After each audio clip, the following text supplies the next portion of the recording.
it's funny because because that was also our first record with Johnny K. So we had left Arnold and then made a, at that point we had made our two records in North York or Richmond Hill, wherever we were. And this was our first time. Like now we were in Chicago, living there, making our record with Johnny K, who'd just done Disturbed, and there was this feeling of like, whoa, this is big. And it was an amazing experience making that record. Like so much fun. Really, that I would say of all the records, that was definitely the most Finger 11 record. Like that was the most where every member was contributing the exact same amount. Every member was like having great ideas. There was no fighting. We were all agreement with like all the musical ideas were sort of gelling, and we just were all like everybody was in a good place. And we had written one thing. So at that point, there was this feeling of like we have a great song on our record. Even though we hadn't made the record yet, we knew we had written a great song. Again, just us. The label and a lot of other people, except for our friends, didn't really gravitate towards that song until a radio guy came out later and said that we should release it as a single. But we loved it, and we knew it was a risk for us because it was soft, and so we knew what we were about to embark on was a change again for the band, another change. And then and when we made that record, man, we were in love with it. We were so in love with it. It was such a cool experience. We went down to LA to mix it, and it was just we made a couple of records at the what's it called in Los Angeles, where the Stones used to make their records. I can't remember right now. It was cool studio and just new experiences all around. And I think that again was reflected in the music. It had it was still aggressive, but it was more fun and it was more like upbeat aggressive versus like dark and angry. So but then honestly, man, when we put that record out, Good Times was our first single. In Canada, it went gangbusters. It was huge. We opened for Ozzy right out of the gate, opening across the country, and main support for Ozzy. Like that in itself is a dream come true, just unbelievable. The song was like number one on, I think that was our first like number one Much Music countdown song. Like, we loved the video. But in America, they just couldn't understand the change for the band. So we had all this momentum in America and all this excitement and people just waiting for the new Finger 11 song. And when this is sort of a cross story, but when 3 Days Grace released I Hate Everything About You, that's when we started getting calls from all people in the industry telling us, oh, you guys did it, you delivered. Like they were hearing that song and they thought we came out with this follow-up to Greatest Blue Skies, and it was a hit because everybody heard that song and knew it was a hit. And we were like, no, we got this song called Good Times, And we're actually over here. You guys are over there. That's funny. And we literally got emails from radio stations telling us like disappointed, was expecting so much more from this band. Can't believe they went this direction. We had wah-wahs on it and like, songs about good times, and like they were expecting us to come out and be spiky haired, dark guys with big pants, and they totally rejected it. America totally rejected it. Like just completely like as if it didn't get released. I don't think anybody played it. So it was a really weird time because we're over here in Canada with like this crazy success built on what we've been building. But in America, it felt like it just hit a brick wall. And we still got opportunities in America, still got to tour, but it was like, it wasn't going super hot. And then on our head, like we're like, we don't have another song on this record that's better than Good Times, like as far as a rocker. So like, what are we gonna do? That's when finally someone was like, you guys should just put out one thing. And we were cool with that because we were like, you know what, this isn't working for anybody. Like we love it, but let's try something else. And like I said, when that song was written, we all were like, whoa. That was one of the first songs in our band's history that I think we felt like it felt like someone else's song, like when we would listen back to one thing, we're like, I can't believe this is our band. Like that was that feeling. Like this feels like it's someone else's song. But then when that went on the radio, it didn't come out gangbusters either because there was not a slow burn. It took about a year of them working at radio, finally it did break. And then when it broke huge. And it broke massive for us in the States and in Canada. That just became, so that was like, we were real close to getting dropped before One Thing. I mean, if One Thing hadn't have succeeded, then we would have definitely got dropped from the States for sure. But it did. I mean, it did. What can we say? It blew up bigger than we could have ever imagined, and became really what for the first time for the majority of people put the band on the map. You know, not in Canada necessarily, but definitely in America. So I was going to ask if there was hesitation in releasing One Thing, you know, as a band that's known for being heavier, to release One Thing, but it's cool to hear your explanation of, well, we tried this and it wasn't going there. So let's go completely the other direction and see what happens. And then how surprised were you when it became this massive hit? I mean, it was a slow burner. It took time, but when it hit, it was top 5 on like multiple rock charts. And then, you know, more impressively, it was number 16 on the Billboard Hot 100. Like, this is number 16 basically in the world, the 16th biggest song when you're talking about the Hot 100. It's you, it's Justin Bieber, it's everyone, not just rock. So how surprised were you at how big that got? Well, I think we're definitely surprised. I mean, like, you know, like, but again, like being music fans, that's the dream, right? Like to get a song that gets that big, you know, like that's like my dream isn't to become personally famous. My dream is to create something that reaches the heights that my favorite music reached, you know? And so that was the first time we'd ever really entered into this world of like, holy, this isn't like just our fans anymore. Like, this isn't just the people that we've been fortunate enough to expose the music to. Like, this now is going gangbusters across, like everybody's hearing it. And we're making fans, you know, I remember us selling records at the time, and it kept like records were really important, or CDs, I guess, at the time were really important. That was the metric, right, of how everybody judges success. So I think we were selling like 1,000 records a week, you know. All of a sudden it went, the guys, you guys sold like 7,000 records. We're like, no way. The next week it was like, guys, you guys sold like 11,000 records this week. We were like, what? And then the next week it was like 17,000 records. And then for like about 8 weeks straight, we sold about 20,000 records a week. And it was like, this is the kind of thing that we had only heard about and watched other bands experience. And it's happening to us. And it was this crazy feeling of like, that was our way of understanding just how far it was reaching, because we were still just playing for our audience every night. You know, we were on a bus. We really didn't have it, and there was no internet, so there wasn't a way of seeing how far it was going, other than the radio people telling us and us seeing these results in their record sales. But then it just really, for us, when I realized that song had, it wasn't just that it got popular; it was that it crossed over into the pop genre world. That's when I was like, whoa. I know what kind of songs do that, popular songs. You know what I mean?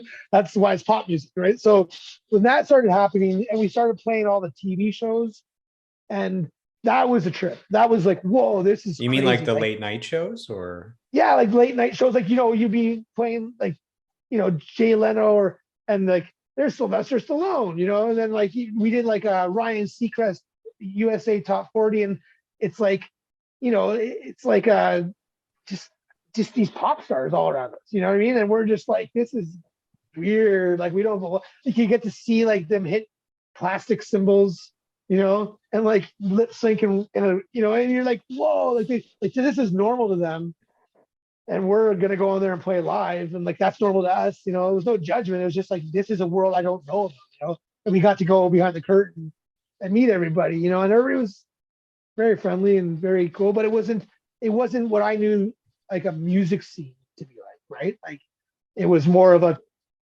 commercial for your music, I guess. But it was still cool. Like, we've always played live. We've never lip synced. So to us, that was like our only rule was like, yeah, we'll come play your show, but we get to play, you know? And everybody was always cool. So, but we got to go so many places and meet people out like you never thought you'd meet because of One Thing, because it was such a pop crossover, and at the time pop was really pop, right? it was like Backstreet Boys and like, you know, just all those kind of people, and just that kind of, it was like a real pop world. Pop stars were trying to be pop stars. Yeah, So if you were a Britney, rock band NSYNC, that landed J in the Lo. pop world, yeah, like you were sort of fish out of water a little bit, but it was cool. I mean, I've always enjoyed where my guitar takes me, man. It's been a mind blowing experience. So we're gonna dive into the next album, Them versus You versus Me. Before we do that, I want to take a second to acknowledge your guitar mate, so Mr. James Black. So before we talk about him, I have a funny story. You're talking about video games. Do you remember the app Draw Something? That was like a craze for a while. Yep. So back in the day, this app comes out, Draw Something, where you could send a request to your Facebook friends to draw things with you. And you would do your best to draw whatever it says, and your friend has to guess what your drawing is. So I remember playing Draw Something, and suddenly I see I see James Black as an option to request. So I must have I've never talked to him, but I guess I'm friends with him on Facebook. Somehow he accepted my request. So I'm like, oh, why not? You gotta think big, you gotta dream big. So I do the request and he accepts it. So this is what happened. So that he is super talented as an artist. He's super creative. So I send him essentially a stick man that he has to guess what it is. And he sends me back literally like the Mona Lisa of Draw Something, where you don't have to guess. He's drawing exactly what it's supposed to be. It's like a picture he took. So I thought you would get a kick out of that. So that's my history with James Black, is playing Draw Something over and over again, and him probably being severely disappointed with my artistic skills and me being like blown away with what he's capable of. If I know James, he was probably severely disappointed with his artistic skills, and probably. It was probably blew your mind. Like, what I mean? I've seen him draw unbelievable sketches on the back of a pizza box and then throw it in the garbage. You know what I mean? Like, just because he was bored, that's just what he wanted to do. And it was like, dude, that's like someone would kill to own that. That's an amazing piece of artwork. Then the tour manager come back, like, get rid of these pizza boxes. Yeah, get in the garbage. It's like, oh, it's wild. I mean, a lot of our T-shirt designs, I mean, that he did, the original drawing would have been like not on a typical piece of paper, and we just found a way to get it on a T-shirt. But yeah, no, Jay's probably the most true artist I know in my life. Like genuine, just everything he does has an artistic value to it. He doesn't have a choice. It comes out of him. He's very just, we all have our skill sets, but Jay is like, you could give James anything and he'll make art out of it, and good art, not just something. He's like that. So it's cool. We're lucky to have him. And what does he mean to you as a person, as kind of a musical partner in crime, as your guitar duo through everything? Rainbow Butt Monkeys, Finger 11, Blackie Jackett Jr., he's there with you the whole way. You mentioned that he was 10 years ahead of you with guitar and was kind of your guitar teacher. What kind of a special place does he have in your heart? Yeah, I don't know, man. I think about it often. I don't even know, I don't know if there's a word to describe it, to be honest. Like, you know what I mean? Like the kind of relationship we have is really one of a kind, really special. You can call it best friends. You can call it soulmates. You guys are BFFs. Let's be honest, you're BFFs. We're BFFs, you know what I mean? But it's much more than that on a lot of levels. You know what I mean? And definitely on a creative level, there's just this bond that we have. A lot of that comes from just simply starting together and doing it beside each other for so many years. We can finish each other's sentences, but it's more than that, because there's a lot of times where we'll literally be texting each other an idea and it'll be the same idea. That happens a lot. And for me and James, that's usually rule number one. Whatever that idea is, we follow it. And that's usually what steers a lot of our creative thoughts. But yeah, no, I mean, this has been it's been hard being away from the guys this whole past couple of years, man, because we are just so tight, you know, like we even when we go somewhere on the road, like we literally get there, we tell each other, okay, be down in the lobby in 15 minutes. Then we get back in the lobby together and we go and see a movie together. You know, we're just constantly hanging out. And so, especially me and James, you know, we spend every single second with each other. And yeah, I miss him, man, for sure. But yeah, I mean, I don't know the word to describe our relationship other than just like magical. You know, it's a magical. I don't have it with I make music with other people and I have other bandmates in the same band, but there's something about the way me and James, maybe just because we're both guitar players, maybe because we're just guitar players in the same band, it's like two halves of the same brain. You know, and the other thing is we think differently enough that it's creative. You know, we're not just always agreeing. We have a very healthy way of disagreeing about anything in the world and not taking it personal. So, you know, that's a big part of it. There are no words in the English language to properly describe what he means to you. That's yeah, I like that.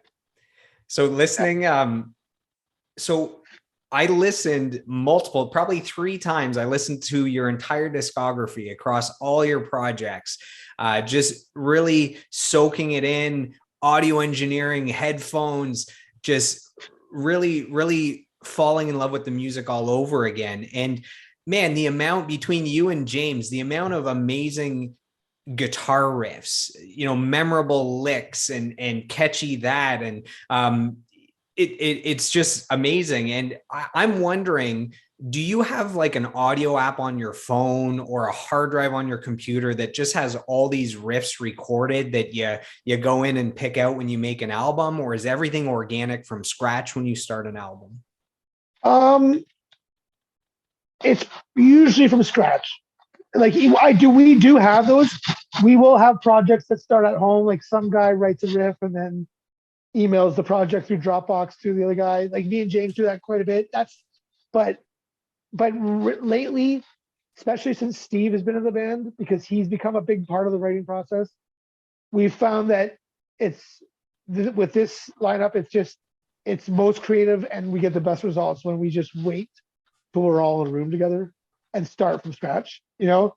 But I would say, man, talk about hard drive. I would say over the last 10 years, we have so much. I mean, I would say over our career, I would probably bet that we have more unreleased songs than released songs, you know, because we're constantly writing and we're constantly creating, but it doesn't always hit the mark and it doesn't always make everybody happy. So a lot of times it doesn't see the light of day, you know. So we have a really high bar, and it seems to be getting higher. That's why it takes longer for us to put out music. But we have this bar that we set for ourselves that if it doesn't get hit for one of us, the music usually doesn't make it out of the hard drive. So but that doesn't stop us from starting the process. There's a lot of music that we wrote over the years that just sitting around not heard right now. But that's not to say it won't get heard one day. But I don't. Yeah, I don't know. As far as like yeah, I don't know. As far as just I don't know. Yeah, there's music out there. There's music always being made, but doesn't always get released. I hear you. So you mentioned Steve. So Steve is the drummer that joined the band in about 2013. How do you say his last name? Molela? Molela. So yeah. So he joins the band. This is a few albums. This is after all the albums, I believe. Yeah. So he joins the band. He adds a new dynamic and a new sound. I actually reached out to him and I have a quote from him. So he says, one of my favorite parts about Rick is how he never wants to just blend in with everything out there. He always wants to try different things, to be a bit left of center, giving the band a sound and identity that no other band has. He's also one of the most fun guys to tour with. So that's from Steve. Nice. Some kind words from Steve. What does he bring to the band, and what attracted you guys to him as the newest drummer for the last 8 years or 9 years or something?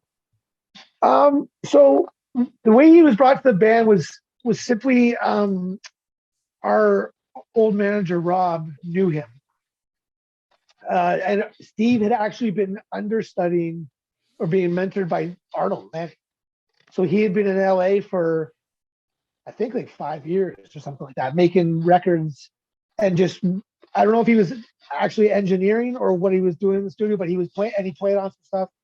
So he just went to the school of Lanny, basically, right? So and he was a fan and knew the music very intimately.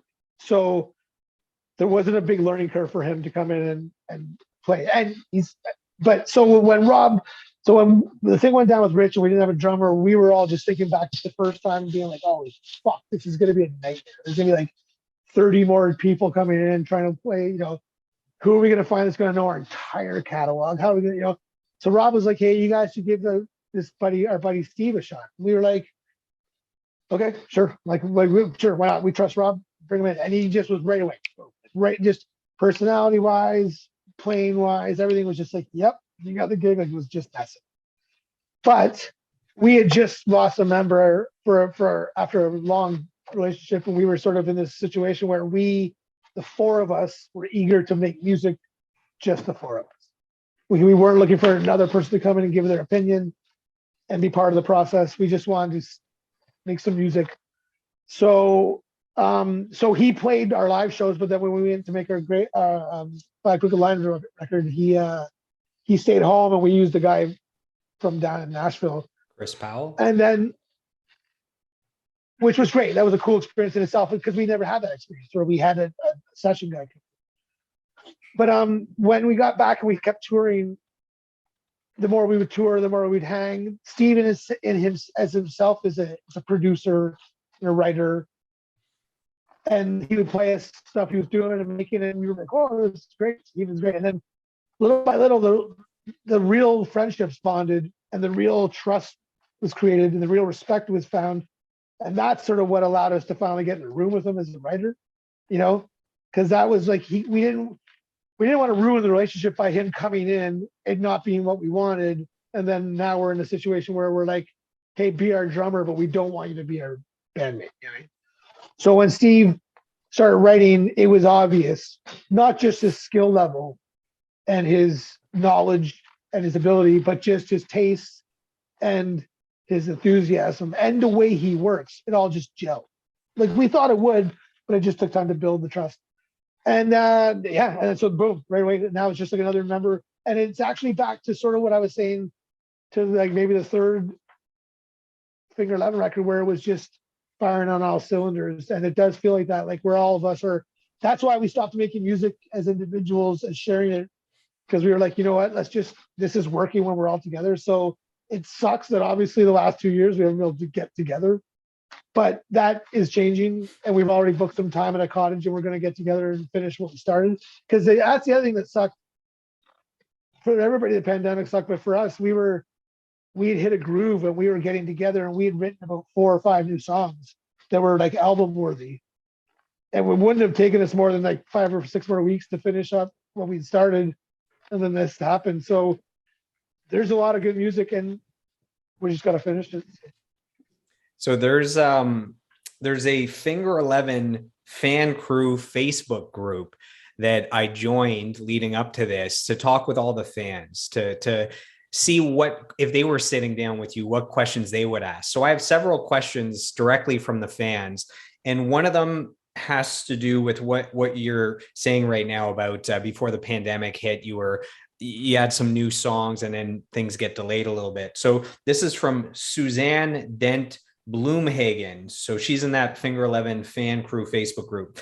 So she says, you've been hinting at new music for a couple of years now. Any updates? We all want to know when the next album will be out. I know concerts are on hold right now, but are they creating new tunes so we can rock out when this all passes? So before you answer that, normally Finger 11, usually on average, about every 3 years, there's a new album. And then there was a 4-year delay, a 5-year delay, and now it's been about 6 or 7 years. So everyone wants to know. Everyone's eager.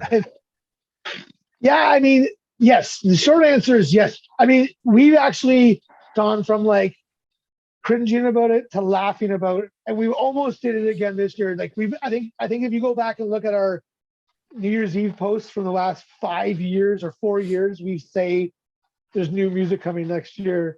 You're becoming the tool of the Canadian rock industry. Because we genuinely thought there was, right? And then there was just things got in the way. There was all these problems. And so the short answer is yes. Like and the reason we always thought that is because, like I was just saying, we've been writing. So we've been writing and writing and writing. But what happens is that something happens, it takes a while, and then what we wrote doesn't feel relevant anymore. We write something new that raises the bar, and that's now. So it's just been in this constant writing cycle. But if in 2020 or 2019, like we had all these releases started lined up, and we had a whole bunch of music ready to go. Not just new music, but some older interpretations, some acoustic releases, some covers, and then everything went bad, and we just said stop it. So we've been writing, but not like, for the most part, for the last 2 years, we haven't been, because we haven't been able to see each other. But individuals have been coming up with ideas, and like I said, there's a strong group of ideas from just before the pandemic, and the second we get together, there'll be another strong group of ideas. And our goal is to have a record out and be touring in the summer. But our band moves at a different pace. I can't tell you why. None of us know why. None of us even sort of enjoy it. It just moves how it moves, and we don't try and get in the way of it. So. Good things come to those who wait, right? I think so. Can't really force things. So